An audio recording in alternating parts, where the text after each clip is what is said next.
அவர் நம்மை கைவிடுகிற தேவன் அல்ல. யாரோ ஒருத்தரிடத்துல ஆண்டவர் நேருக்கு நேர் பேசிட்டே இருக்கிறார். யார் இந்த சத்தத்தை கேட்கிறவங்க அப்படிப்பட்ட சூழ்நிலையில வந்தீங்கன்னு தெரியல. இன்னைக்கே என்னால தாண்ட முடியலையே, நாளைக்கு நான் எப்படி தாண்டுவேன்? இந்த வயசுலயே இந்த சூழ்நிலையை என்னால மேற்கொள்ள முடியலையே, இனி நாட்கள் தாண்டும் போது நான் என்ன பண்ணுவேன்? ஒன்னே ஒண்ணு மட்டும் உங்க மனசுக்கு முன்னாடி வந்துட்டே இருக்குது. நான் என்ன பண்ணுவேன்? நான் என்ன பண்ணுவேன்? எப்படி இதை சரி பண்ணுவேன்? எப்படி இதை தாண்ட போறேன்? வேற யாருக்கும் தெரியாது. நீங்க இவ்வளவு பெரிய ஸ்ட்ரகிள்ல இருக்கிறது வேற யாருக்கும் தெரியாது. நீங்க இவ்வளவு பெரிய தனிமையின் பாதையில நடந்துட்டு போறது யாருக்கும் தெரியாது. நீங்க இவ்வளவு பெரிய பிரச்சனையை சுமந்துட்டு இருக்கிறதுக்கு ஒருத்தர் கூட தெரியாது. அதான் உங்க மனசு திரும்ப திரும்ப சொல்லுது, எப்படிப்பா எப்படிப்பா?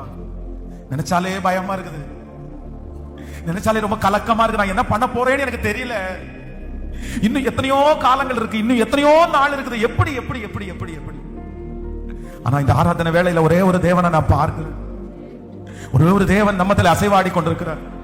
நாம் ஆராதிக்கிற தேவனுக்கு ஒரு பெரிய வலிமை இருக்கிறது. இல்ல, ஆண்டவர் சொல்றாரு, நீ பயப்பட வேண்டிய அவசியம் இல்ல, நீ நம்பிக்கை உள்ளவனா இருந்தா போதும். இல்ல, எவ்வளவு பெரிய பர்வதமானாலும் செருபாபேலாகிய உனக்கு முன்பாக அது எதிர்த்து நிற்பது இல்லை. பெரிய பர்வதமே, அந்த பிரச்சனையை பார்த்து தான் கர்த்தர் வாக்கு கொடுக்கிறார். பெரிய பர்வதமே, என் மகனுக்கு முன்னாடி, என் மகளுக்கு முன்னாடி வெகு சீக்கிரத்திலே நீ சமபூமி ஆவா என்று கர்த்தர் கட்டளையிடுகிறார். Download ShareChat.